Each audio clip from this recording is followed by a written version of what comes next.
Hello and welcome to the viewers of this video. This is the Orange Fan here, bringing you another entry for the franchise discussion category. This video will be dedicated to the recap and thoughts for issue 4 of the Young Justice tie-in comics, by hook or by web.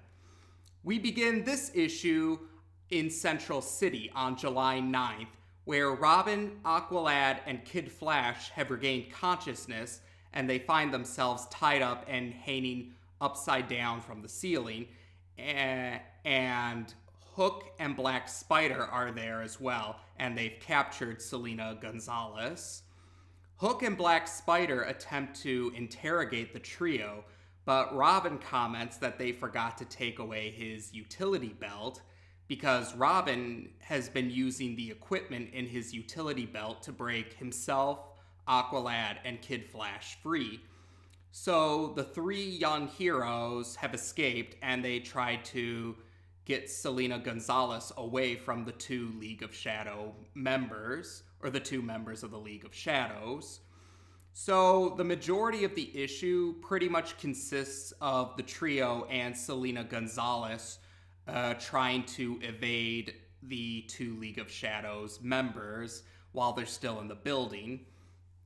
And they do get into some fights occasionally, and sometimes they're hiding, trying to wait them out.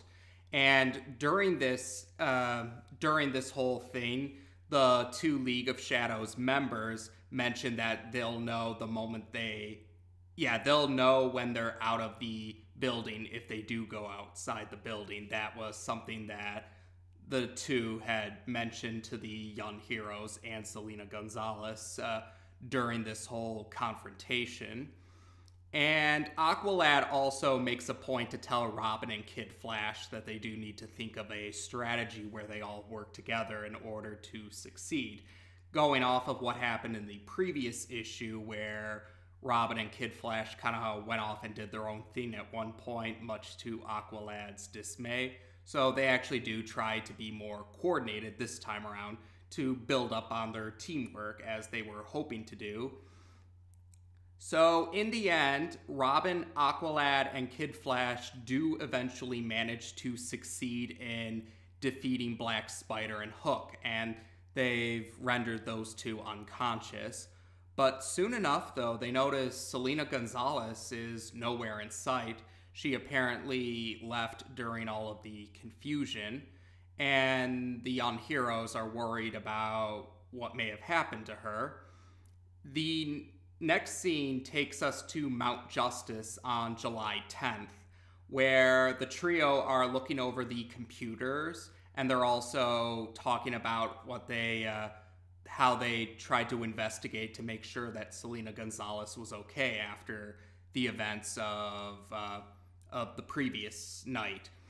And they mentioned that they did check where her home is, they checked where she lived to see if she got back home, and they checked with her relatives or the locations of her relatives, but they haven't heard anything from her.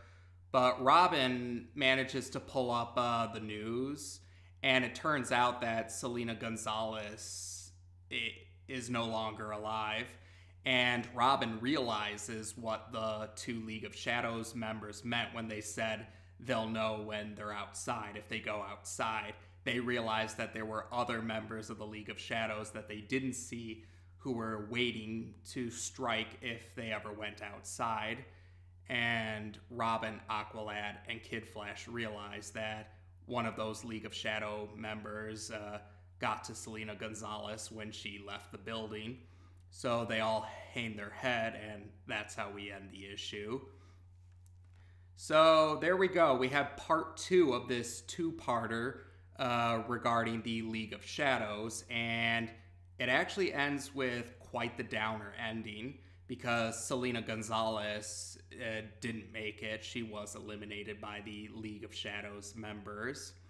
And this really stood out to me because I might argue that this is probably might very well argue, or many could argue, that this is probably the one instance in the Earth 16 universe where where the bad guys actually do have a legitimate full victory, or where the heroes really lose altogether.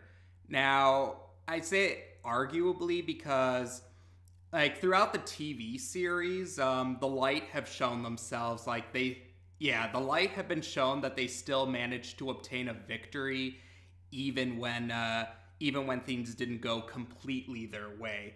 That kind of goes along with, Greg Weisman was involved with the Young Justice TV series, and he was also involved with the show Gargoyles. And Gargoyles had a character named David Xanatos who generally managed to obtain a victory, even if it wasn't a complete victory or an intended victory. And that's why there's a trope actually named after that called the Xanatos Gambit. And so it would make sense someone who was involved with Gargoyles and who's also involved with Young Justice would feature villains that tend to have victories, even if it's not a full victory or not the intended victory. So, yeah, the point I'm trying to get at is throughout the TV series, the Light have been known to still obtain victories through Xanatos Gambits. And some fans have even gone as far as to call the Light invincible villains. But even with that, even taking that into account, the Young Justice team or the Justice League or the heroes in general would still manage to at least find some sort of victory, usually, even if the villains still managed to obtain some kind of victory. So that's why I would say in this issue, though, it did seem like the heroes truly and fully lost. There was no victory from the heroes' side in this issue because despite Robin, Aqualad, and Kid Flash's best efforts, Selena Gonzales was still eliminated. And, oh, that's right, I didn't mention this in the recap, but although Black Spider and Hook were captured by the authorities, they ended up escaping before they could reach the prison they were being sent to. So, yeah, I think that hammers in that drives the point in further that the villains seem to have a very full, genuine victory, and that really stood out to me. It really stood out to me because of that, because the heroes didn't seem to gain any victory whatsoever, even a small victory against the bad guys in this issue. And I think that also ties into Cheshire's appearance in the previous issue, because, like I mentioned before, Cheshire did appear, albeit hidden in shadows, during the meeting between the League of Shadows members about eliminating Selena Gonzalez.